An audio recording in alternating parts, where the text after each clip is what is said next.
let go, you can almost hear one trying to crow. The roosters will make a specific noise. All right, guys, I'm gonna show you how I do quail starter feed. These things are tiny, they come out of these little eggs, so usually if you get the crumble, it's gonna be just a tad too big. You can do this, depending on how many quail you have, you can actually just crush it with a rolling pin. But here's how I do it, if you're gonna get a large amount. And I'll do this for at least the first week. I'm going on 2 weeks almost, week and a half right now. So what I do is I buy a mix of feed. So I'll get game bird feed, crumble. She's like 28-30%. And and if you got some mature quail, I'll use the same stuff that I feed the mature quail. So I'll get some layer feed, crumble as well, mix it all together. Don't have specific ratio. I have some cracked corn that's in here. Let me switch this camera. Some cracked corn. There's actually like scratch, so you can see the little seeds in there. You can buy a bag of just some wild bird seed, and it'll just have a good mix of whatever. There's cracked corn already in it, but you could pick and choose. You could even grab some black oil sunflower seeds, grab whatever you want, and make your own quail. It smells really good too. And then what I do, this is just a little bit too big for these little tiny quail. When they hatch, they're fine. This is fine for the mature quail. They'll eat all this up. I have this little grinder. You can grind anything, wheat into meal, and it turns it into this nice material. You can buy this on Amazon. I'll find a link, put it in there. It's I don't even know the brand. Victoria, I guess, is the brand. And it just clamps on I'm using basically a 2x6 right here, but I just kind of put it on a sawhorse, screwed it down, and just kind of clamp it tight. It's got this nice handle. And yeah, you could probably take this off and put like a drill on it. Just don't go too fast, I wouldn't say. You can adjust the grind size. Right here is a little plate. And simple as this. Try to do it with one hand without tipping this container. Simple as this, few cranks. Not much effort. And as you can see,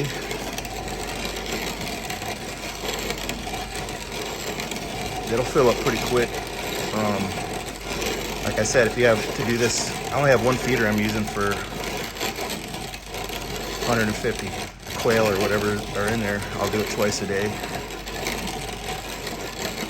Fill up this little feeder, and then what I'll do, and there's actually the feed, there's some bugs that got in there, like little tiny beetles. They're not like the biting kind, but you can see there's one right there. I'll send it through a cup more than once sometimes, but they eat that. As soon as they see that moving, they're gonna eat those little bugs. I'm not worried about it. I've been doing this for a while, so they're not gonna harm the birds at all. When I lift the feeder in the quail pen, they actually, they go after the beetles. The beetles will actually go underneath the feeders and stuff and lay their eggs. And they love it when I go and get their feeder, and I'll just use this as a storage little funnel. And you'll notice if it bottoms out, you just pick the funnel up. No shaking needed. I'll do it like that. And there it is, the finished product. I just use this one quail feeder, and I stick it in there. You can see where, kind of near that light, that's where I usually set it. And this works pretty well for me. And when they're real little, the first week, the quail, when this gets empty, which is fast, the quail will actually go in those holes and they'll get stuck. So when it's upright, you'll come check on them and they'll be in the jar. But you can just open it up and they'll let them out. And they'll do fine as long as you do check on them a few times a day. They're not gonna get hurt. Don't put it right under the light.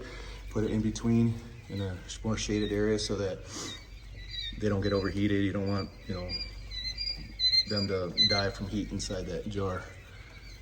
So I eliminated one light.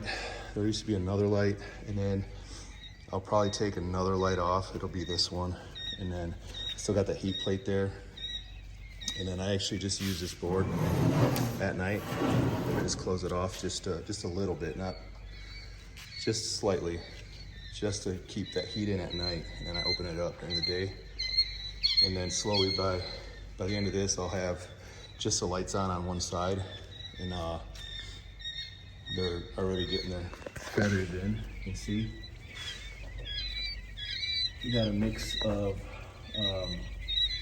I got some Egyptian jumbos, some jumbo wilds, a couple other types in here. Can't remember, I'd have to get back and let you know. There's a little guy over there. But grow pretty fast. They're only Thanksgiving is when they hatched. So they're only a week and a half old. That one looks dead, but it's not. It's just chilling. I just put this discarded hay down for them to spread around, which they seem to enjoy it. Not nestled up in there and jumping around on them. Just don't pile it up too high under a light and you'll be good. Yeah, that's what they look like. They look like they're dead when they're sleeping, by the way. They'll get stepped on. And he's alive. But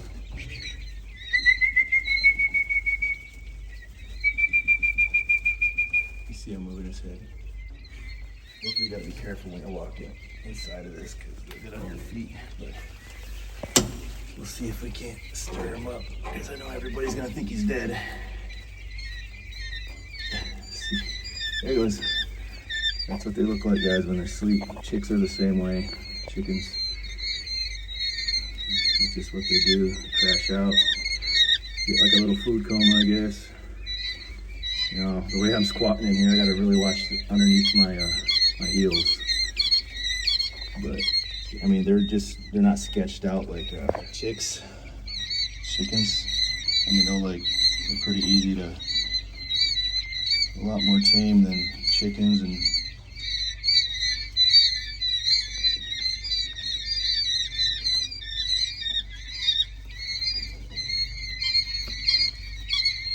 I figure I try to keep it like, I'm just gonna feed them when I want to. I'm not gonna look for a quail mix. I make my own. I think it's just, I don't measure or anything like that. Make sure I'm not gonna crush any. That one's sleeping behind me. Anyways. Oh, and then I don't have a water. Let me explain these waters. Water. I just filled these, but the cool is what my neighbor got me these are so narrow that they can't drown. So if you just use a standard chicken water, they'll get in there and they'll drown. So just this from day one, it's a little dirty. It's hard to get a little toothbrush or something in there, you can clean them, but they can't drown in these. And what I do is I don't have a hose all the way out here, it's a little too far, is I have a 5-gallon bucket I fill with water. It gets it really cold, so by the morning time and I'll just unscrew this, wipe it down if it's got anything on it. It shouldn't have anything on it because they can't jump on this. And I just submerge them until they're full. And that'll last me a few days. I have to fill these waters once a day, both of them so far. They drink them down that fast. I can't remember where my neighbor got these, but I'll look it up. But just look up quail water and quail chick water, and I'm sure you'll look up those certain items I was talking about, that grinder and that these waters, and try to put some type in a, probably won't be exactly where I got them, but I'll put the link below for the exact links for the Victoria grinder. I don't know if it's called a grinder, but yeah. And then I use I think it's a 8-foot circle water tank. Just make sure that the drain And you can see that drain over there behind the feeder right there. Make sure that's plugged, because when they're little, they'll get out of that and they're gone. You won't find them, something will get them. And then I lay these shop towels down right here. These have a little bit better grip than standard paper towels. You don't want to put pine shavings in. This stuff will help them if they have weak legs. It gets their leg strength up so they don't get like splayed legs. I did have one with splayed leg. I put it down. And then I had, out of every one of them that hatched, I think I only lost 3 total. So that's not bad. So the shop towels, and then after about a few days, I guess 4 days probably, I put another layer of shop towels over the other ones instead of like doing a full cleaning. And then today I just added this discarded Bermuda hay that I had on the ground, and I kind of just spread it around, and now they're just kind of messing around with that, scratching it around. And it just gives them that little grip they need to stand up and everything, and get traction behind them to build their leg strength up. And otherwise they'll be sliding around if you leave it bare. And then it absorbs as well, so it's a good absorbent. That's all for the quail. I probably would have had a whole lot more hatch out of the 232 that I had in there, but my incubator, I stuck it on manual, and I didn't know that it wasn't back on automatic, so I'm lucky to even get these ones to hatch. The egg turner goes like this, and you have to hold the automatic button down until it's a solid light. And I put it on manual when I was trying to level it out to put the egg trays in, and I just pushed auto thinking it was just gonna, and then by the end of it I'm thinking the tray was, I never seen it tilt. It does it every 2 hours, but when I took the trays out, they're kind of the same. So I did a couple times manually do it, but you're supposed to set for every 2 hours. So yeah, my mistake. I started reading the small print. I don't have my glasses. I got them now. And small print, you know, you hold the button to it. It's a solid light, and then it's automatic. So now when you go in there, you'll see it one way or the other. And I do have chicken eggs in there right now. I'm hatching out for a friend, but my mistake. I'm glad we have what we have that hatched, but it's pretty important to move those eggs around every now and then, just to keep them from sticking to one side or the other. Just got to keep them moving. I don't know what the deal is with that, but it's something to do with, I guess, probably circulation and distribution of heat and moisture and all that. So I'm not sure, but that's what I'm thinking. But yeah, so we're gonna eventually,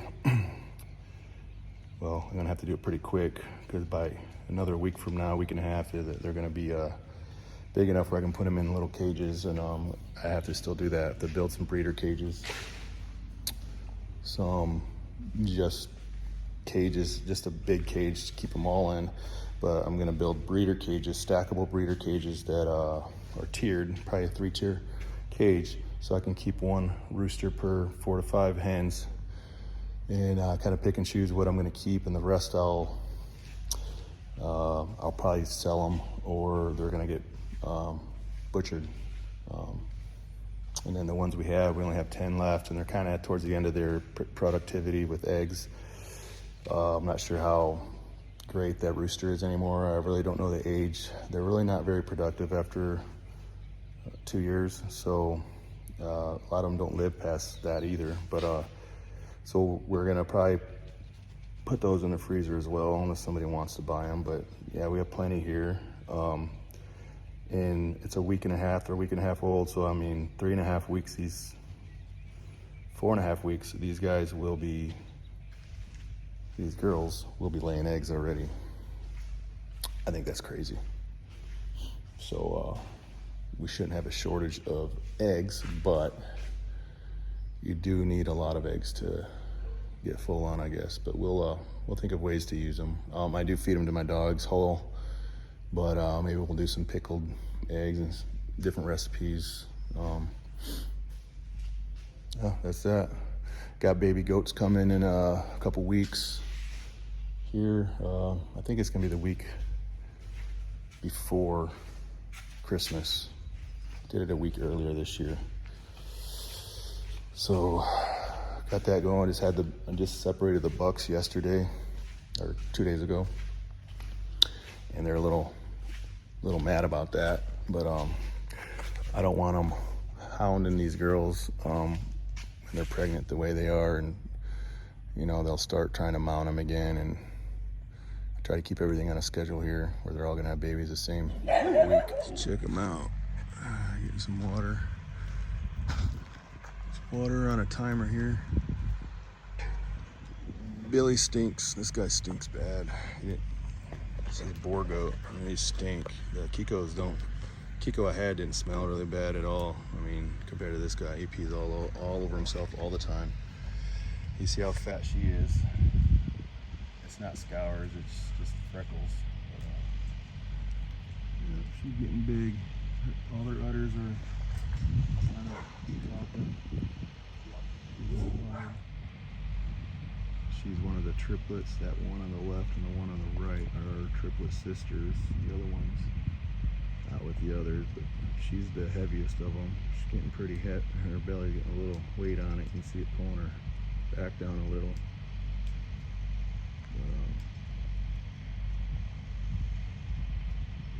Looking good. I haven't really fed them any hay in a long time. They just been eating what's left out back, and been kind of giving them a little extra protein and a little grain this past week in the morning, and that's it. Just spreading it out 4 scoops for all the goats together, so it's not too much.